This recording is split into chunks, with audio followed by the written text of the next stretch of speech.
Gather around. Are the Nuggets too good? Are they too good? Whoa. Probably not. Let's talk about it. Yeah. What is, everybody? Welcome to the DNVR show. Let's go. Presented by Bet365. Download the Bet365 app. Use the code DNVR365 when you sign up. Choose your offer. Find out why. Whatever the moment. It's never ordinary at Bet365. Great show for you. Off day show. We're going to look at... We're now enough into this that we can talk about what things can the Nuggets truly improve on and how big of an impact will those things make. I think we all know shooting, Cam Johnson. There's some obvious ones. We'll talk about them. But maybe there's some other things in the data the Nuggets can improve on. And then what things are going to regress. And there are some things that like you look at and say, okay, that's probably not going to last forever. So we'll put that all together and see what comes out in the wash. I also want to talk a little bit. I was on the porch last night.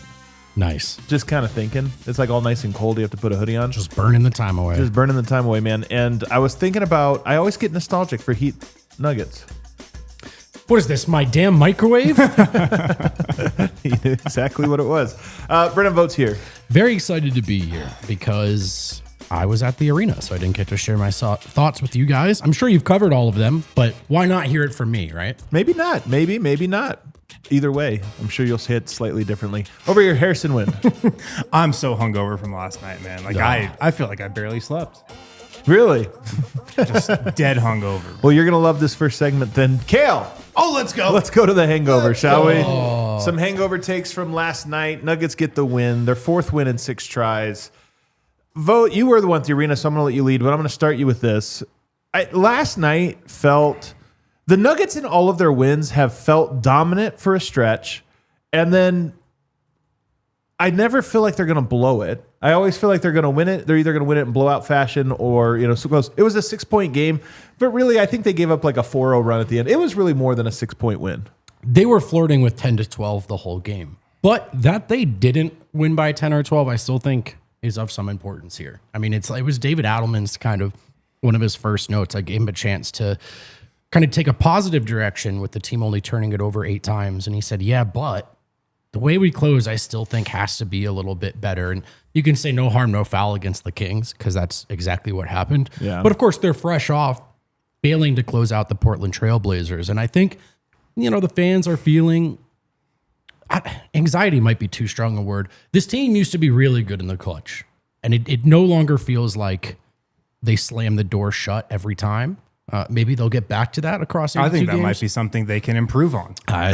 One might say it's an area of improvement, Harrison. So it did get sloppy down the stretch, and that does matter to me. But I also think that they knew what we knew, which is that they led that game wire to wire, and we're really never going to lose it. Well, Adelman, correct me if I'm wrong, he kind of mentioned even in the postgame, or maybe it was Jokic, who mentioned that they're trying some new things out in the clutch a little bit. And I wonder, he's like, teams have looked at us for years. We've seen the exact same stuff. We close the exact same way. He's like, but I just try to like get guys in different spots. And I do wonder if there's a little bit of that as well. Just Adelman is using, I really think he's experimenting wildly in this first part. And it's almost like it's not the Nuggets yet. Right now we have the potential Nuggets. Right. Even Adelman is like, I don't know what they are, but I'm going to throw every potentiality out there, and then we'll pick which ones we want. David Adelman in his office, he's got this massive whiteboard out there. I envision Adelman as a guy who just has like 4 walls of whiteboard. Well, or just he's a notebook guy though, so maybe it's scribbled notebooks stacked floor to ceiling. Or that. And who the Nuggets are is in those notes. Yeah. Like, the Nuggets are in those notes. The championship version of the Nuggets are in those notes. But there's also a lot of other stuff in there that maybe could make up the championship version of the Nuggets. Some of it will, some of it probably won't. But it's all in there. This is honestly the most succinct way I feel about the Nuggets right now. It's exactly right. The Nuggets are in the notes, but there's a bunch of not the Nuggets are also in the notes, and they just have to figure out what's what. But how and why the Nuggets won as much as they did over the years is also now in other teams' notes. And I think that this is a big part of what David Adelman and Jokic are doing, not just in the clutch, but across 4 quarters, across these games. Yes, we could just throw the ball to Jokic in the low post. Teams have figured out how to guard that to some extent. No. Yes, we would just like to run Murray and Jokic pick and rolls in the clutch. But of course, without KCP and now Mike, although I do think Cam will be fine from the corners, it's not quite the same as you have to guard everyone out here.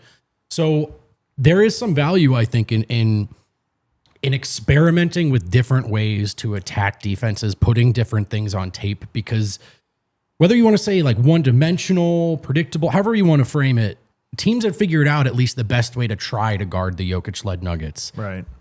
With the roster the way that it was.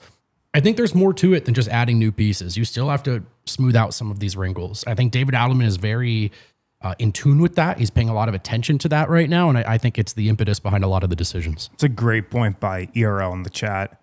He's scheming to make the Nuggets less easy to prepare for. Yeah. Last year, they were easy to prepare for. You knew what the defensive game plan against the Nuggets was going to be. It was pretty open and closed, black and white. It was obvious what to do. This year, just naturally with a deeper bench and, more shooting, that's not going to be the case. They're going to be harder to scheme for. But doing what they've done through the first few games of the season, that ups that to another level. They're even harder to game plan for now. They're even harder to project what the rotations are going to be. He's played a different rotation in every game.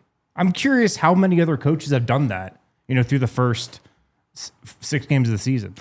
What's funny to me, though, is that they haven't even gone to the double bigs yet. Right. There's still more to come. And that's just one example of something that they have to go. So I keep saying, 10 games, 15 games, it'll normalize, it'll level out. But part of me wonders if maybe this is, and that would, quite frankly, as long as the Nuggets are winning, that variability would make the season very fun. If you just are going through all of these experiments for 30, 40 games, I do think Denver's going to have to settle on something, over time, and they'll probably have less experimentation, but it really does. It is one of the joys of the season so far is that Adelman seems to be we're going to try literally every example of the Nuggets we could think of. And it may lose them some games, and not everyone had the same opinions about the past, but for consistency's sake, for some of us, I think it's worth pointing out, people had sort of grown a little wary and tired of Michael Malone. There's one approach. We know it wins. I'm not messing around with the other stuff because I want to win 57 games. And maybe he was right to some of those years because Lord knows they could have slipped to the play-in with worse luck. But my point is, I think we have to be prepared. Adelman's approach may cost them a couple games. It honestly might. And we would criticize him appropriately so on the show, and he would have to go home and think about what went wrong.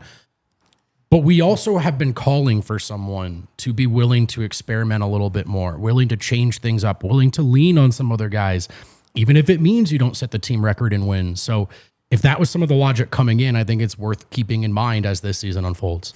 What else stood out to you? Well, Wynn mentioned the rotations. I absolutely love David Adelman's decision against the Sacramento Kings to play a 5-man bench unit. Murray is playing through calf tightness right now.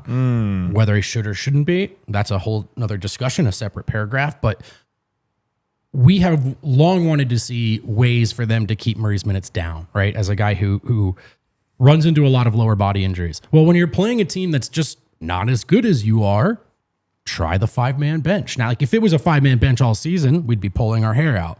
But giving Bruce a chance to kind of build some confidence, have the ball in his hands, giving Julian a chance to be out on the floor. And should be pointed out that was the better of the 2 non-Jokic stints in that game. They went -1 in the 5-man bench unit. So by the end of that game, despite them actually needing to play the whole fourth and close it out, the starters, and it got tight, I think Murray only logged 32, 33 minutes. There's a world in which that's 36, 37, 38. But it's not. And I think in large part, it was because Adelman was willing to try things out with that group. And then hat tip to that group for playing well, of course, in those minutes, because it could have gone the other way. Yeah, I mean, that's just another example of kind of mixing things up. And some of this will be dictated by injuries or what have you. Murray playing through the tightness, he hasn't been super aggressive more recently.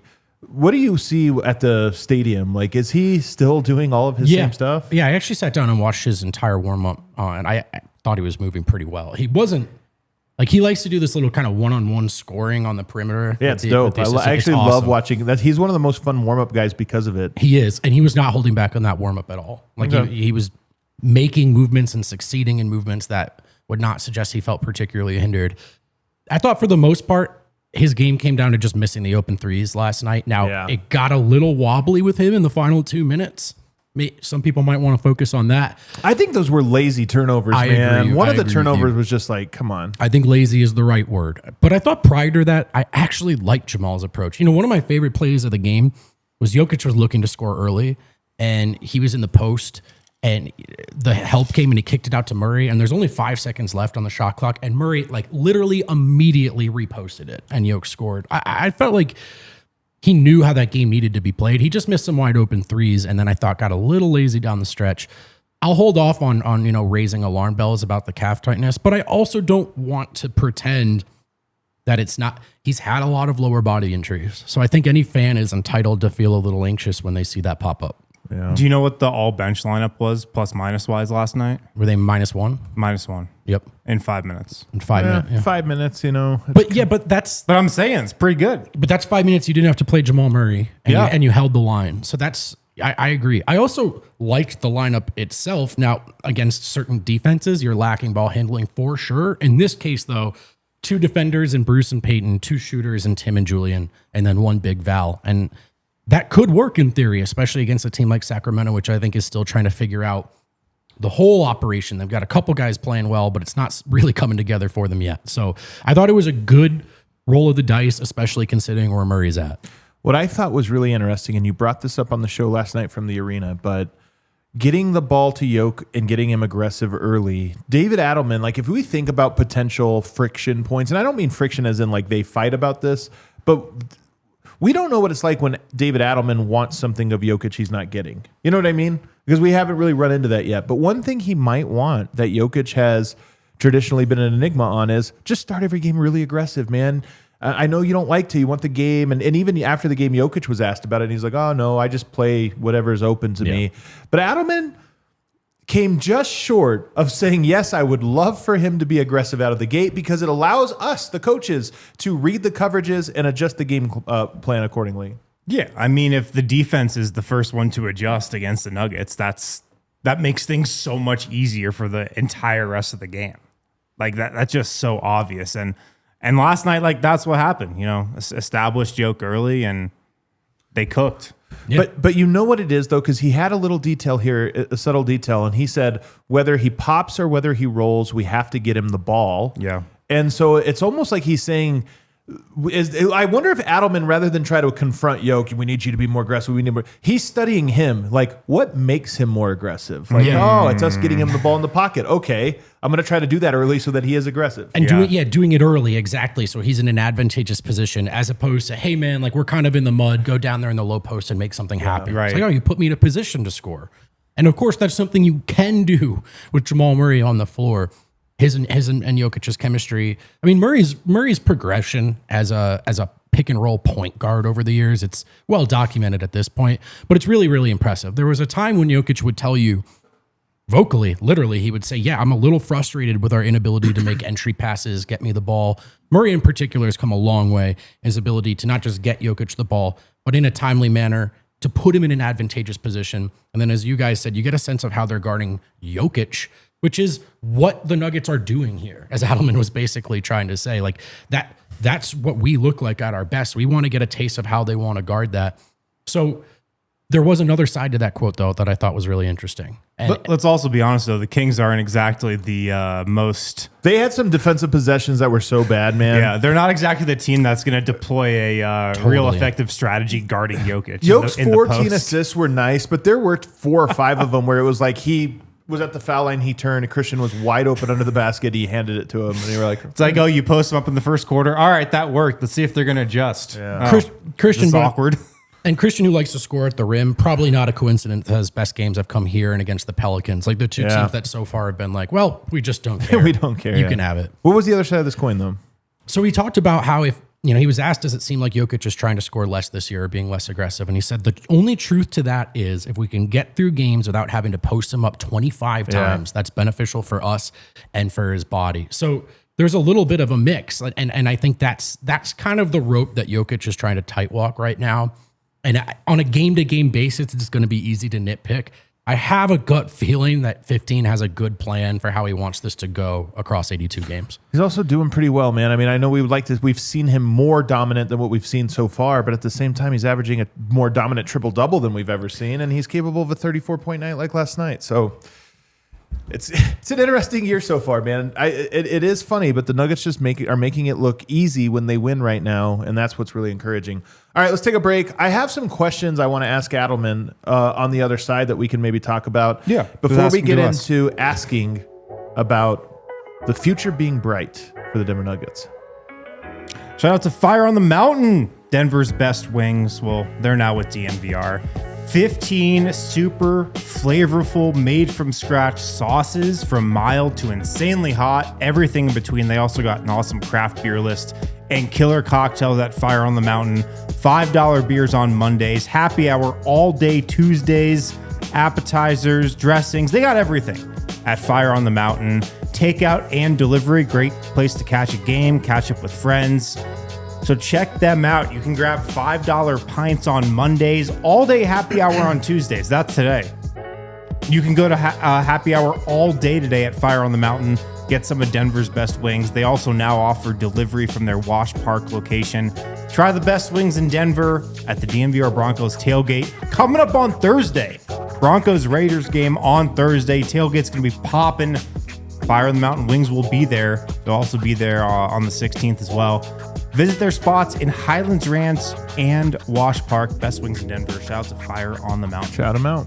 Nuggets have 3 more games in Ball Arena here before they go back on the road, which means you have 3 more chances to use the Game Time app and get yourself in a great seat at the last second to enjoy your Denver Nuggets. The Game Time app gives the advantage back to the fans. It's the hack for unlocking amazing tickets and experiences in just a few taps. It's very easy to use, and it comes with a Game Time guarantee, meaning you can trust you 100% get an authentic ticket on time and at the best price when they send it to you. It's real. It'll get you in the building every time. And fees are always included, so you see what you're paying ahead of time. Like that, people have fees, but it really is a pet peeve of mine when you don't realize that until you're at checkout and Game Time is listing the price that you will pay. All in all, they're working to take the guesswork out of buying NBA tickets. You can do that with Game Time. Download the Game Time app today, create an account, use code DNVR for $20 off your first purchase. Terms apply. Again, create an account, redeem code DNVR for $20 off. Swipe, tap, ticket, go. Download the Game Time app today. Back here, segment 2. Make sure you hit the like button. Zion just got reported he has a hamstring strain. Dang. Shocker. Isn't that crazy? No. That guy has to have the. Well, I mean, it's crazy in that it's not. Yeah, that guy, his body has to just. There's something about it. It's like his hamstrings are the greatest ever, but they last like 4 days and then they're spent. What did you do to Magic fans? What do you mean? You pissed off Magic fans? Yeah, chat says you did something. Oh, did you try to trade Paolo again? Yeah, I think I have a Paolo take that like Magic fan. They never tagged me in it. Oh. All right. But I know some people have like added me being like, he's a Magic hater. I'm like, sorry guys. I actually love the Magic. You guys know this, you right? do actually You're a have a Franz Magic Wagner thing. lover. Yeah. I had Tristan Da Silva, Anthony Black, Jalen Suggs. I got a lot of my guys over there. Okay, so I wonder with David Adelman, number one, how long does he expect the experimentation to go? I don't even know if he knows that, but it would be an interesting question. Like, yeah, you have 6 games, 6 different lineups. Do you foresee a moment when the rotation settles down a little bit more? And how far? Like, what will tell you when it's time to settle on a rotation? Yeah, I mean, does it need to? Probably at some point. Yes, I think it does. Before the need playoffs, to. absolutely. You know, maybe it's I mean, if things keep going well, if this mixing up of the rotation thing keeps trending as it is and the Nuggets are winning like they are and everybody's happy, it can go through the trade deadline for sure. You can do most of the season like this. You know? Yeah. Yeah, I think maybe January or February, they'll start to round into It's a long way away, man. less experimenting and more like being a buzzsaw. I mean, there's working your way to it, right? And then there's locking it in. Maybe he has to, but there's also extenuating circumstances that are going to dictate this. Like, does he do that lineup last night if Jamal Murray's healthy? Maybe so. I probably should have asked him that question. But maybe not, right? So, Right. well, that's another thing to kind of track. Like, there's also just who is available and what's the best way to kind of work around that. Adelman has said over and over again that this long-term view of not running Murray and Jokic into the ground is very important to them as a group. So, I would expect them to. I mean, it could be the case that, all right, you play Golden State on the road. Yeah, it's a 9-man rotation and Murray's staggering, but you play the Kings at home. Go wild a little bit. Shout out to the Kings. Shout out to the Kings really and the love playing Pelicans and the Suns.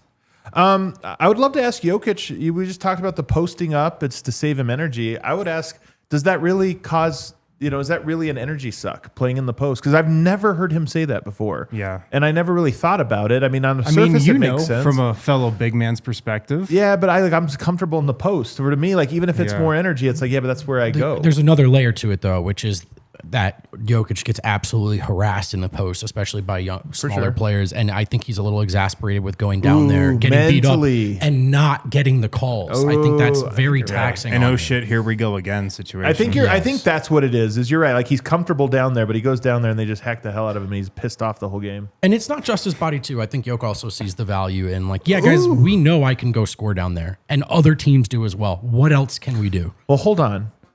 I'm just had a little conspiracy corner, Kale. So he got into it last game with Dennis Schroeder, right? Yeah. Who was it he was getting it into with? It was on the Phoenix, right? Was it Ryan Dunn? Who was it that he was like? I think I missed that. Ryan Dunn. Was it Ryan Dunn? Yeah. Part of me wonders if this is New York. He knows that the Carusos of the world and everybody else, they're just going to mob the hell out of him. And he's like, you know what? I'm not down for it this year. He can't get thrown out. But I wonder if he's a little bit more like, you better watch if you're going to like. He hates short people. Well, I mean, I'm just like, it's a thing Same. where like everyone knows they can kind of just hack him and get physical. Yeah. But if he like, hey man, I might actually elbow you in the jaw if you do this. I wonder if I wonder if that's part. He just seems testier. I this mean, year. man, if you're getting harassed like that in the post, that'll piss you off. I'm not saying he doesn't have a right to be pissed off. Yeah, so I wouldn't be surprised if maybe that's the case. He just doesn't he seem a little bit more like he's trying, like he Yes. has a shorter temper with players. Way shorter It's not temper refs. so He's far. always had a short temper with the refs. It's shorter with players. He's Dogger. made his case to the refs. It's not helping. So maybe Does he another- needs to have another 20-minute conversation with Mark Davis at training camp? that is That the, obviously didn't do anything. it's the seed of this take, though. Honestly, for me, is that I like covering that Thunder series. Jokic didn't want to say it, although he kind of did after Game 7. That he noted that everything about Game 7 was just like the other game that Scott Foster refereed, which flew under the radar because they lost. But he was really frustrated with what we saw, which is how they were able to front him and basically put their hands in his pocket so long as they were below a certain height. Then it goes into the training camp and he has that like impassioned conversation with the officials. And already in the first couple of games, we saw him like pretty upset with some of the calls he didn't get. So I do think this is like, all right, man, if it's going to be like that, I'm not just going to hang out there and let you beat the crap out of me. And if you do, maybe I'll have something to say to you this time instead of the officials. By the way, Zach Zarba, is he just out? Oh, Are we he's out done. on him? I mean, he was our favorite official. He was the best ref in the league. Not anymore. Not anymore, man. Now they're all bad. Let's cheer each other up real quick. It's time to put on our Shady Rays. Why? Going to put on our rose-colored glasses and explain to the people why the future is bright for the Denver Nuggets. Brought to you by Shady Rays. Head to shadyrays.com and use the code DNVR at checkout. You get 35% off. Polarized sunglasses. All right. This segment, I want to talk about some things that could go better for the Nuggets. The Nuggets 4-2, barely lost both games. I'm going to start with shooting, three-point shooting, and I'm going to give you some numbers. Nikola Jokic is shooting 29% from three this year on a career high 5.2. We haven't even really discussed the fact, because we've talked a lot that he's shooting a lot, and it's just two games. It's 2 games, yeah. Where he shot a ton of them that dragged that number up. And one game he shot it well. Yeah, but that's the thing is, like, we all thought Jokic could maybe shoot 40% again this year. That he's a career 33, 34% guy, but 29 is even below that. Jokic shooting. Well, what's weird is he's taking bad threes. Is he? Yeah. I don't know about that. He's taking like quick threes. Well, quick. Definitely quick, yeah. Like Definitely not quick. in the flow at all. I think he's saying the flow is they're not guarding me, and I have to make Yeah, them. I agree. And I think the point here is, if he makes some of those, or like if you Golden State, they come out in the second half in the third quarter and they say we're just not going to guard Jokic, and he takes 3 in a row and makes 2 of them, it's like you start to question whether you keep doing that or not. 100%. Or if he just is going to hit them again at a good clip like he did last year. So far, he hasn't.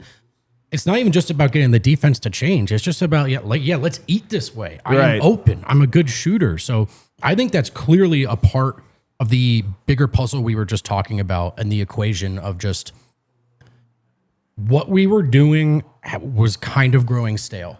And so even if it's just as simple as, instead of going down there, I'll pop this time and they didn't guard me, I have to let that fly. So on the long run, I'm okay with it. Of course, I have to admit I was one of the people that felt like he could have won the Golden State game. With a little bit more, just forcing Just it. a bit more. Yeah. But here's the point, Harrison. If we get 2 or 3 games in a row where Jokic shoots 40% or above, I just wonder if teams don't try that. You know, if it's like, all right, we can't do this. Yeah, that's always been the formula. Yeah. Yeah. Jamal Murray, 34% from 3. Sneaky, guys, but Murray is one of his last 9 from 3. He actually started really well, but hasn't been great over this last little bit. We all expected him to have a really good, he's been a good scorer, but sneakily, his 3-point shot is actually below his averages. Is his volume up?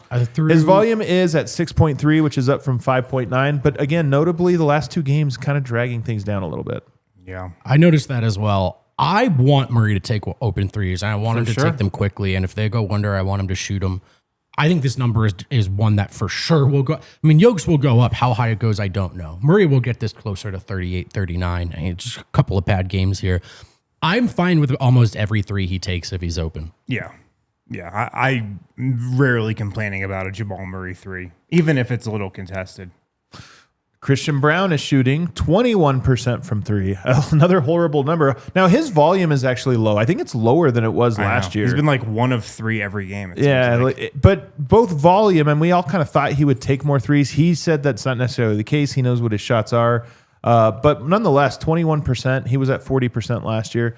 A hot run from him, honestly, could be the difference. Honestly, if just CB, if you didn't change any of this other stuff, but CB was shooting his 30-40% last year, Denver wins both games. He had the game winner opportunity in the Portland one, and then he took a bunch of shots in that Golden State one and didn't knock him down. So even that, though it doesn't sound like this big thing that we're expected to go crazy, 21% is well below his expected percentage. Yeah, and he hasn't looked comfortable from 3 for a lot of the season so far. It's been weird because, in the preseason he definitely did, but, when the lights get a little bright, you never quite know. But I think he'll come around for sure. He's had a weird start to the season. I thought, last night against Sacramento, that was a pretty vintage Christian Braun game in terms of just getting things done in the paint, getting out in transition, finishing at the rim, and he did get a 3 to fall. So I think he'll pick it up. Yeah, he's another guy that just, if you're open, you have to shoot it. Especially in this regular season environment. So, but he's talked about not wanting to, he sounds committed to not fundamentally changing who he is as a player. Yeah, he never has. Yep. But there, at the same time, last season he was more comfortable and he did hit 39.7%. Yeah, I'm gonna say off the top of my head. So this is still a low number, even for a guy who defenses consider to be a non-shooter. Peyton Watson has made a 3 in 1 game. He went 2 for 2 in the 3rd game. Now, to be fair, he's only taken 3s in 3 of the 6 games. But it's another one where when you look at that Portland game, he goes 0 for 2. He worked on his 3-point shot this offseason. That was one of the things you were really hoping to see. He hasn't had a ton of opportunity, but even just him knocking down a 3 or 2, those are momentum swings for the bench as well. And last night he had, I think, 2 in a row that he got that were both good looks where you're like, yeah, if he hits those, the game never gets close. Denver goes from 10 to 16. Yeah, I know. Those are such momentum turning shots too. Yeah. Because like you said, it's not like he gets a ton of opportunities. He's really going to get the best opportunities from 3, probably with the bench unit, probably when Jamal Murray's out there, because they can run, Jamal and Big Val, and then he can be spotting up maybe. But yeah, he's gotten some good looks, no doubt. They're going to leave him open, so his shots are going to be great. And then the last one is the biggest one, which is, of course, Cam Johnson, 25%. He's only made 6 threes this year so far out of 24 attempts. The craziest thing for me, though, Vogt, he's taking 4 a game. That's fewer than his rookie season when he played 22 minutes a game. Crazy. He is taking just 4. I don't know what's more concerning, 25% or 4. Yeah, Jokic, guys, I didn't get to talk to you about Jokic last night because I hit it after the show. Oh, yeah. He talked about how Cam is afraid to mess it up right now. And he says, you can tell he's overthinking a bit. And he said, and that's fine. That's normal. He's a smart player. He'll figure it out. But the second half of the quote is actually more important to me, where he eventually says, and I also told him tonight, it may just be sometimes you score 5 points here, and you have to be okay with that. And I think that is unpacking a little bit of what I think people overlooked about this role, whether it's Mike or Cam filling it, which is like, it might actually not be that easy alongside Murray and Jokic. And it's about waiting for shots and letting them fly when you get them. I think he's just got to relax, man.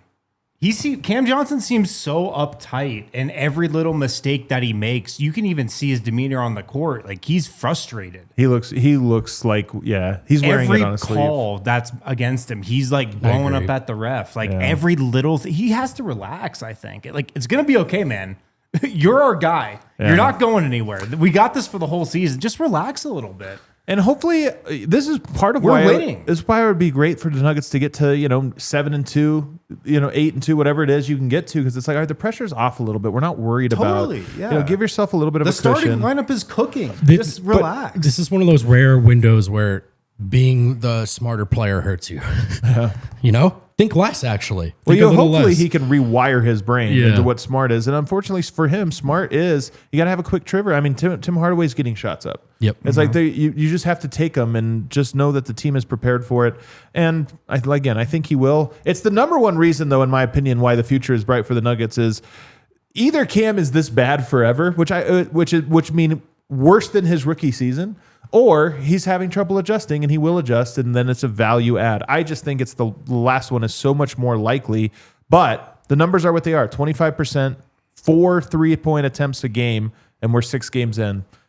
I think the future is bright because that'll change. All right, let's take a break. On the other side, more reasons the future is bright. Are we done with Future is Bright? No. Okay. You got to keep your sunglasses on. Shit. All right. You look great in those. Yeah, you look good though. Really? Yeah. I don't think I look good. I mean, good might not be the word, but I'm loving it. The best roofers in Denver, the best roofers on the face of this earth, Red Hawk Roofing. Can I actually I'll take this one for a second here. They just finished a 6-month project for me. It's been going on a while. It was because I had to have a dispute with another third party, not Red Hawk Roofing, that they helped me navigate. And I'm going to tell you guys, man, it was awesome getting to hang, because they have a drone that they fly to take pictures of the house during construction. They give updates all the way through. It honestly is sick. But it was important because in going through a dispute, sometimes you have to really catalog every little piece of it or whatever, and they are so on top of it. I had to have this other third party come and do something else on my roof. They came the days they were there just to observe, just to make sure that everything was They're like happening. your lawyer also. They kind of like it, man. So they now that I can say that I have actually personally worked with them on one of the most challenging little situations I've ever been in, they were unbelievable, and they're the reason it worked out for me. So I can't say enough good things about them. Plus, did you know they're only 3 or 4 years old, somewhere like that? You wouldn't know it based on some of the publicity they get. They're exploding. They're great on company, salt of the earth people. I love those guys so much. I sit and talk to the guy. They're at my house, and we're sitting and just talking little nuggets, little life, whatever.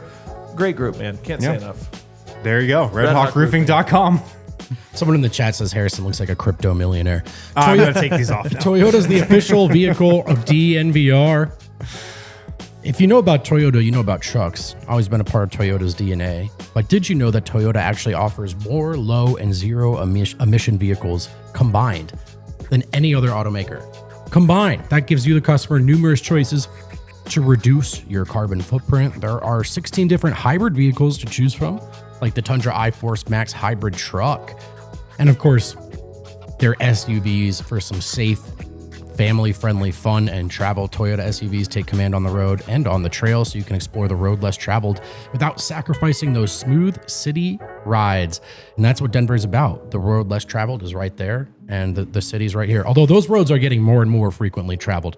Get yourself a Toyota. They're stylish, they're comfortable, they're safe. Visit your Front Range Toyota stores at a location near you. AutoNation Toyota Arapahoe in Centennial, Corwin Toyota in Boulder, Groove Toyota in Littleton, Mountain States Toyota in Denver, Stevenson Toyota East in Aurora, and Stevenson Toyota West in Lakewood. Toyota is a proud partner of the Denver Nuggets and the official vehicle of DNVR. Let's go places. Let's go places indeed. All right, let's look at some other reasons the future is bright. I mean, so we had Cam Johnson shooting, but the truth is it's his overall fit.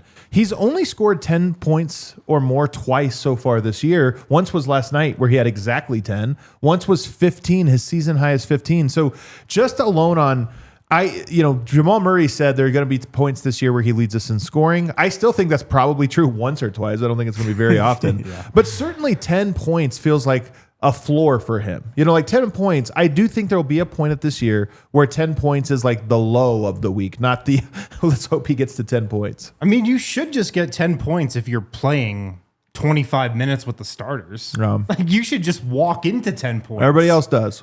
Everybody else does. Yeah. I mean, Christian Braun walked into $125 million. Now it is playing with the starters. That's well said. Now it is worth noting that his usage percentage is also the lowest of his career. So he's even touching the ball and doing things with the ball as much as before. This is what I'm saying. This is the adjustment to that role that went overlooked. You're talking about a guy that can do all those things, maybe a bit better than the last guy, and just came from Brooklyn where he was allowed to. It's actually not the role here. Your usage isn't going to be super high. It might be chilling in the corner. It might be waiting for a three and making it count. Making it count because there won't be that many. There are micro moments where his ability to make reads and put the ball on the floor could and should pay off. That's part of the expectation. But the crux of this job is making those threes. And if he starts to make them, he's going to be above 10, of course. So, but I also want to recognize this is the sixth game, right? Sixth game that we've said that. And for some people are probably tired of hearing it. At least Jokic said it himself last night. The thing that Cam is good at as a basketball player, without a shadow of a doubt, is catch and shooting. And I just think it's going to. I mean, it would be weird for him to have lost suddenly to have lost skill. that.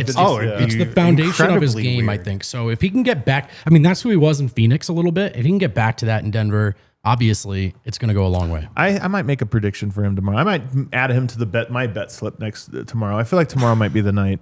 CB's offense, he's 10% worse at the rim this year than he was last year. 10%. Remember last year, that's what we kept talking about. I mean, what is that, like one shot right now? No, I mean it's more than that. It's more than that. It's where he takes most of his shots, but it is very small sample size. To your point, he makes 2 in a row, he gets back up there, but. Let's just also matches the eye test. He's missing these shots, even these little and ones that he's opportunities he's had him roll out. But my point isn't that won't normalize. My point is we should expect it to. And the Nuggets are where they're at right now without him making those. And he's getting more shots than ever. Actually, Harrison, that was the stat. He's taken more shots per game at the rim this year than he did last year. Well, it makes perfect sense. You have the stuff that he does on the break. That's probably similar to what it was last year. Maybe it will be a little down because you don't have as much fast break opportunities. But the paint is so much more open this season, and that has been very noticeable already. Despite the fact that Cam isn't really shooting, you guard him as a shooter. If Tim's on the floor, you guard him as a shooter. And I think that's a reason why there's been so many of those Yoke CB connections, those give and goes in the paint. There's just more room in there this year than there was last year. And that split action against teams that are, how should we say it, less locked in defensively, it's going to work. Yeah. And Christian's going to get to the rim and he's going to score. And that's how Christian made his money, literally, in addition to the transition stuff. What I'll track with Christian, though, is what it looks like when he's playing teams that are a bit smarter and more dialed in on the game plan and packing the paint and making it harder for him to get to the rim. So that's because I know that Christian is going to do this to the Suns and the Pelicans and the Kings. Like that doesn't shock me. So the interesting thing is when he's playing those other teams where they're not just letting him eat for free, can he knock down those shots? Can he, as you've talked about, maybe show some growth as a ball handler so it's not just about finishing a play, but creating something out of how open you are? Those are things I'll be tracking. Next one I have for you guys, clutch time winning. I mean, I do think this one is probably the small sample size and they just need some more reps with it. I think they're going to be good at this one, but they're 0-2. If they were just a little bit better in the clutch, they'd be 6-0. I also put defense on here. I know they're the 4th best defense right now in defensive rating. They're not. They're not, and it really does come down to one game, the Pelicans game that just has weighed them so. Has so everybody heavy. in the top 10 of defense played the Pelicans? Probably, but the defense to me right now is not very good, very inconsistent. But I actually think it will get better. This one I'm a little less confident in. But when I see some of the collapses that they have defensively, I go, yeah, they're still figuring this out. Yeah. And I mean, correct me if I'm wrong, because you've gone and watched back a lot more of these possessions than I have, but they're switching up defenses so much this season, man to zone, to a combination of the two throughout the games where they didn't used to do that. I've got to think that inherently just leads to a little confusion. You know what I think, Vote? It's less anything I'm seeing and more what they're saying. They're saying that they're figuring out their defense more. The numbers aren't necessarily bearing it out, but they seem at least confident that there's progress there. It's kind of ironic how we're framing this, and you're not wrong too. It's like, well, we think they can get better, and their defensive rating will get worse. Like, that's what's going to happen. Yes, correct. At least they'll fall in the standings. Yeah, they're not going to be fourth probably. Will we feel better about some of the trends? And I think, namely, point of attack defense. Yeah. The Peyton, although Thunder, Spurs, Heat, 1, 2, 3 defensively. There might not be that much noise there. Those are three good defensive teams. I think someone put out a great article today, and I'm not going to be able to credit them, but it talked about they did some research on just kind of like they looked at all the data and they tried to find approximately like when you can really start looking at ratings. I think for defensive rating, it was like game 13 or something like that, because this schedule is such a big part of it. They are going to need, I think, Christian and Aaron to be a little better. I mean, Aaron should get credit and didn't get enough credit for his job against Zion Williamson. Outside of that, those two guys, I think, have to be a little bit more formidable when they're guarding these guys who are the opposition's designated scorers. It was really good to see Bruce Brown be a bigger part of the operation last night, because if you talk about physical point of attack defense, Bruce Brown is the tip of that spear. He might be, he's one of maybe two guys on the roster you could say that about. I wonder if I want to see the rest of them kind of do what Bruce did and what Murray's talked about, which is be physical now. And like, if you draw a couple whistles, all right, but make the refs make that decision so you can put on tape that you're not afraid to guard, so that when you have to guard against better teams or in the second half of the season, you're officiated a little more appropriately. Yeah. All right, let's take the sunglasses off, guys. Thanks to Shady Rays. Let's now go to ShadyRays.com. Use the code DNVR. 35% off polarized sunglasses. Unbelievable. Some things that can regress. We'll go back to shooting. Tim Hardaway Jr. is at 45%. I mean, that's career high. He's never shot 40%, so 45, hot start. And then Aaron Gordon, 48.4%, but just 25% in his last 5 games. When you go 10 of 11 to start, you can have 5 bad games where you shoot 25% and you're still at 50%. Man. He looked a lot better last night. 10 of 11 was so crazy. He looked a lot better last night. He took some that were just like, whoa, and they looked really comfortable. The step back. Yeah. Westbrook on him? Right. That was an insane shot. Which is, Aaron probably isn't going to shoot 44% from 3.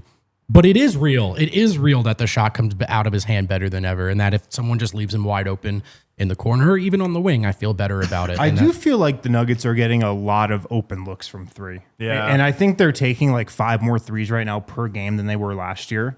Seems like a good number. Could maybe be even higher. But it seems like their shot quality has been very good. Yeah. Starting unit and bench unit, to be honest. But nonetheless, Aaron Gordon, we'll see what he shoots on the year, but he did have 5 straight games below 25. And then Jamal Murray scoring. It was just the other day. I remember like it was yesterday where we talked, could Murray really lead the Nuggets in scoring? God, well, we're idiots. We're 1 game later. Yoke had 34. He had 16. And what do you know? They're only separated by 1.5 points now, or 2 points in the point per game column. But Jamal has only one 20-point game in the last 3. He started off, with I think it was 23, 25, and 42, whatever it was. The last 3 games, he's been in the teens for 2 of them. Now, one of those was the Pelicans game. Do we really begrudge him for only having 17 points and a 50-point win? No. But at least it is something to say. These 6 games, if we take them in aggregate, will the next 6 games, will Murray be better than he was or worse than he was? I would say I don't know. Might just be exactly what he was, which means he'll have some 30s and some 20s and some teens. Yeah. And I mean, he was definitely healthy to start the season. Now he's banged up. It could be as simple as that. Yeah, could be. And I think the 3-point, we talked about this already, but I've liked a lot of the 3-point looks that he's gotten and hasn't made. For sure. And I would expect that to go up at least 4%. So I still think this qualifies as a much better start to the season for Murray. It's just for sure. It's just not. It's anytime you see that Murray's on the injury report with the lower leg thing, it's gonna inspire something. It's a bit unnerving. Anything else that you guys think might regress here in the coming games? that maybe we're counting, we're taking for granted? Oh, I have one. It may have already started already. The non-Jokic minutes. So the last two games were I think -11 and -12 without Jokic. Now, having said that, in each of those games, I think a couple of bench guys played well and gave good minutes and were able to play well alongside the starters. But the non-Jokic minutes, significant step back the last couple of games. Here's what I'll say about that. The numbers don't lie, so that's real. It still looks better, though. It still looks like they're doing something they're supposed to be doing. Shots didn't fall. They didn't get stops. But in years past, it has felt like you're just waiting out the clock. I at least am like, yeah, they're trying to get this or that going. And a lot of it in this last game was that, like, there was like a couple of minutes where they were waiting to get Jokic in, and those guys really kind of took their foot off the gas. The first non-Jokic stint went really well without a starter staggering. So I don't mean to say that this ship is sailing, just something to keep an eye on. Spencer Jones minutes in for a regression, it seems like. Haven't seen him. By the way, actually, is it G League training camp going on? We haven't talked about this. Didn't he appear in the first 2 games, really? Then the third one was like for 20 seconds or something. Yeah. And then playing time dwindling. Now he's not really in it anymore. I mean, when you commit a technical foul in your 20 seconds, that's kind of tough. Bro, it might be true that I put my defensive smart guy out there and he gave up buckets before the ball even got inbounded. Like, okay. Like, that's not good. I wonder. He's like, hey, Julian can go foul a guy. Get in there. Bro, if it was Julian that got the whistle, that's what we would be saying. We'd be like, he blew it. He blew his chance. So maybe Spencer, I'm not saying he blew it, but maybe that was all Adelman needed for like, all right, that's a risk that I don't But want. I do think, I know we're talking about things that are going to regress. Something that could be bright is Julian Strawther's playing time, I think, because I think they want him to be a part of this rotation. Like, they want him to be a guy, but they didn't really play their rotation like that over the first few games. But him playing the minutes he did against Sacramento, like, if they want him, to be part of this group. What makes you think that, though? Because I don't know if I agree with that. I think that he is clearly the stand-in, the extra. The 9.5. I mean, I don't think they want to lose him, though. I mean, if you run your rotation like you did over the first 3-4 games of the season, he's not playing. Right. I mean, he's just not in it. So, like, what's the point of having him on the roster? When somebody gets hurt. I'm just pushing back on this. I don't know that the Nuggets are thinking that much about Julian Strawther, other than, to your point, stay ready. But I don't know that they're going to, like, adjust their rotation to find him minutes. I think they want to keep him in the mix. I'm with Wind on this one. I think they want to keep him in the mix. I don't think they view him as somebody who's going to determine how our season goes or help, be the tipping point. But it determines a rotation, though, because then you're changing your rotation to make room for a guy. And I think he'll be in the Spencer Jones role where it's like some nights you get 2 minutes, 3 minutes here, but we're not adjusting. We're not cutting anybody's minutes to accommodate it. I think he's above Spencer Jones in that. But he's now that 9.5 guy. And I think, so for example, play him against the Kings. When the Warriors come to town, do you go full 9-man again, right? Those kind of. But I'm with Win that I think I've heard Adelman kind of mention Strawther enough times that he wants. I think they want him involved to some degree. I think you're right, though, that it's still on the bubble. I think he's going to have a hard time bursting above that, but the Nuggets are going to want all those guys. I wonder if we'll see Pickett any minutes or anything like that, just to stay connected. But I would doubt it. I mean, I would personally think that's probably not going to happen. I wanted to end the show today, though, because I was thinking last night, and I actually did a little voice notes I put into the Discord for DNVR members. It's just kind of a fun thing. It's like half-baked thoughts. I just sit there, take one take, and try to speak into a mic. But the Heat and the Nuggets always...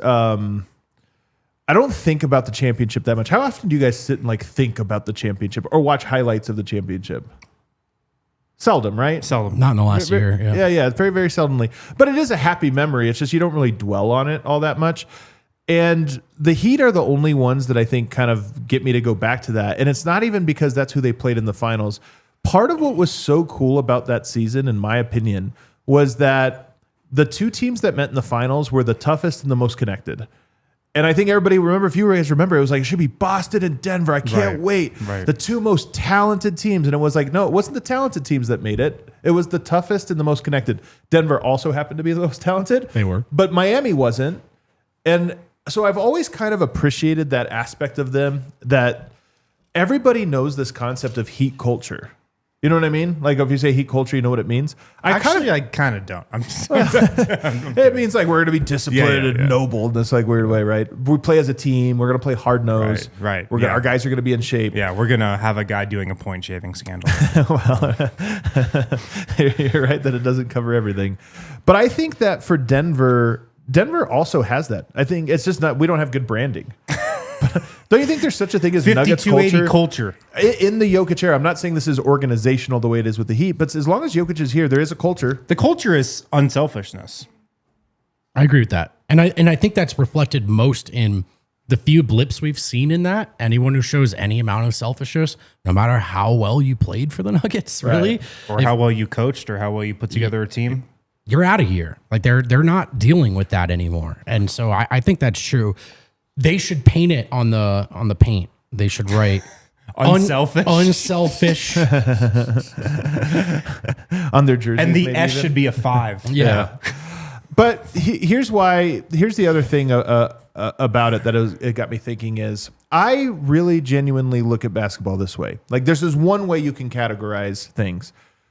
You have 3 buckets you have to fill in the course of the year. That's like your journey through an 82 game season is how much can you fill these 3 buckets? The first one is how talented you are. Mm-hmm. Like develop your guys. And do you just have a roster that makes sense? Do you need to make trades or whatever? But it's how much skill and just, capability does your team have? How many boxes does it check?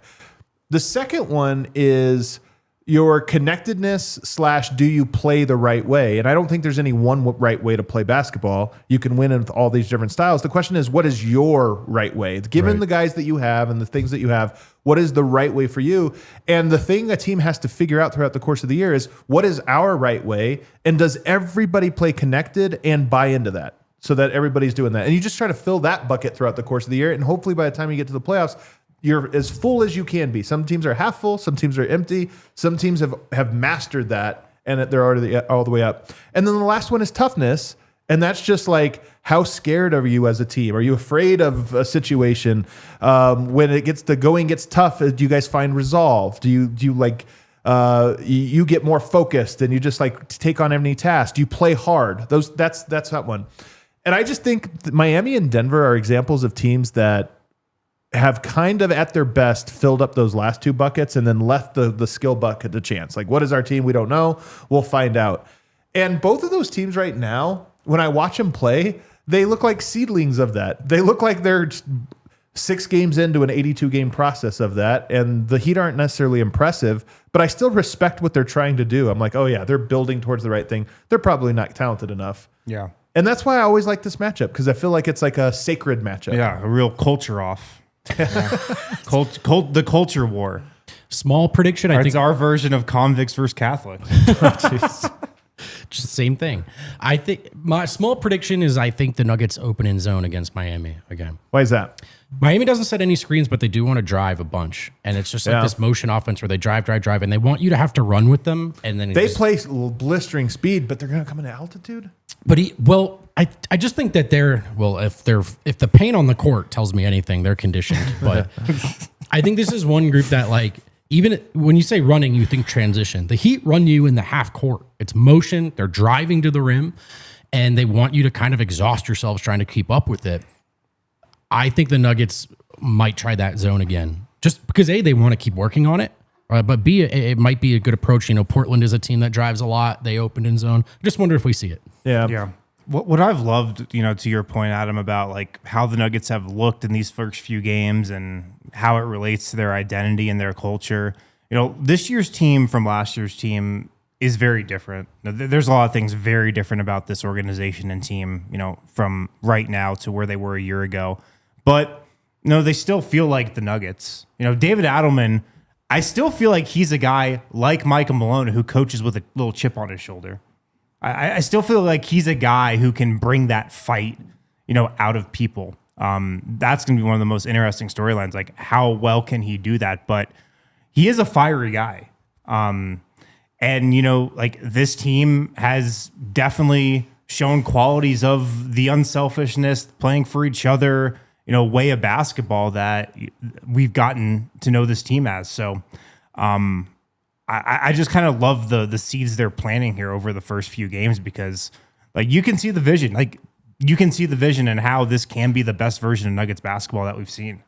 The cool thing about the Nuggets is when they become connected and when they are tough, their skill, because of Jokic, their skill level is multiplied more than most teams. Like the Heat become connected and tough, and it's like awesome, but you now doubled your skill level. With Jokic, it's like you quadruple it because that's what he's designed to do.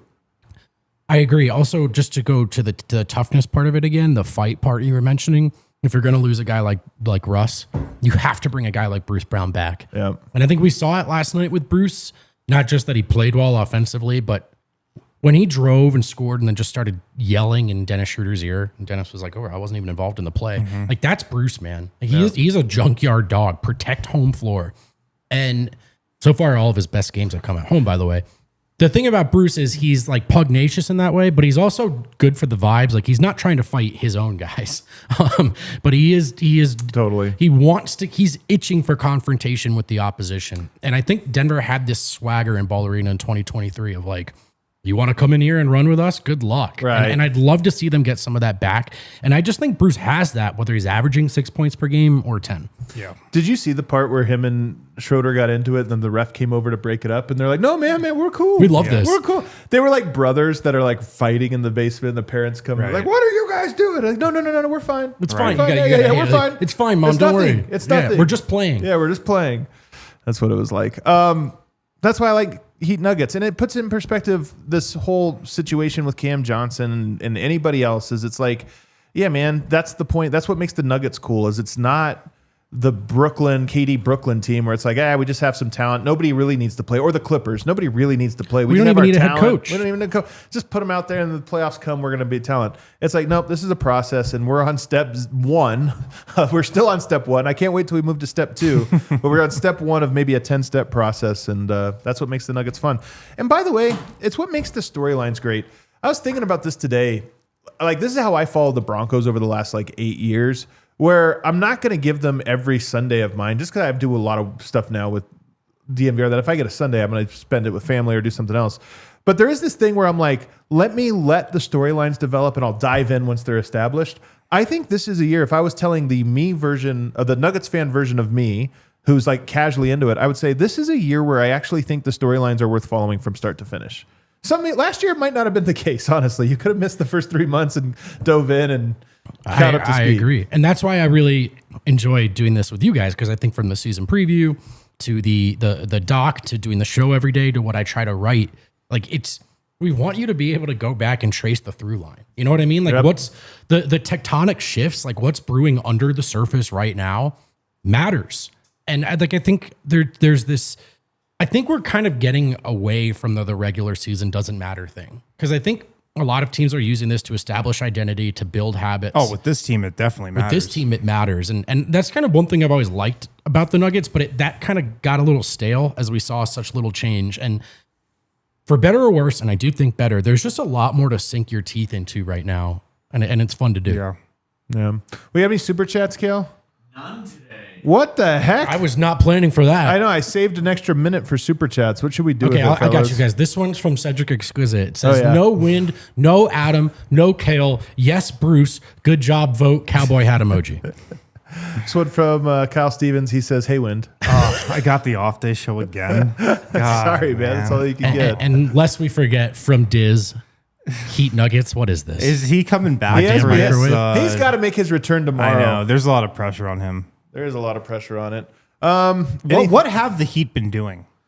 They were off to a pretty decent start. I think they've struggled over this last little bit. I'm not up to date with Eastern Conference I just watched basketball. their last one. They're setting fewer screens than any team in the league right now, and their offense got off to a blistering start. And I think they're leaning into just we're in shape and you're not, and we're going to run. And their whole motion offense is just about getting someone a paint touch eventually. They speed up the pace, though. I think they're number one pace team in the NBA. So they get shots up quick. I mean, this is one thing I'll say is that everybody on their team has the Tim Hardaway Jr. green light, where it's just like, I'm out here to get shots. Oh, little daylight. So they'll shoot in transition, what we would consider a B minus, C plus shot. They'll get it up if they have a little bit of daylight, and you kind of have to get back and get into guarding position against them because that's what they're looking to do. And then, it's not even just that they don't run screens. They'll run a lot of off-ball screens to get a guy on the move, and then that person attacks kicks out, that person attacks. They remind me almost of the old Spurs in that way, in that all of their guards catch the ball on the move. They don't catch it, pump fake or whatever. It's like they run into the catch so they can like crisscross you just to get into the paint. They're less concerned with who's where on the floor. They have this kind of like motion thing where it's just if you get the opening, take it into the paint. And that's Have they played their two bigs together? They started Ware and Bam. They play both of them, and they both shoot threes. They both let them fire away from threes. It's coming. So we'll see. We had a super chat. Big Val Yoke is coming. What do we got? Macaroon. Still mad we didn't extend Peyton Watson. With Cam struggling, he could be a starter for us down the road. It's a problem for down the road. Problem for us to worry about. Eccentric Squizit is here. Heat versus Nuggets, our chip rivalry, championship emoji, sub vote, and Adam. Everybody. Yeah, I'm just going to go kill myself. Yeah, get out of here, Win. Thanks for watching, everybody. Hit that like button on the way out.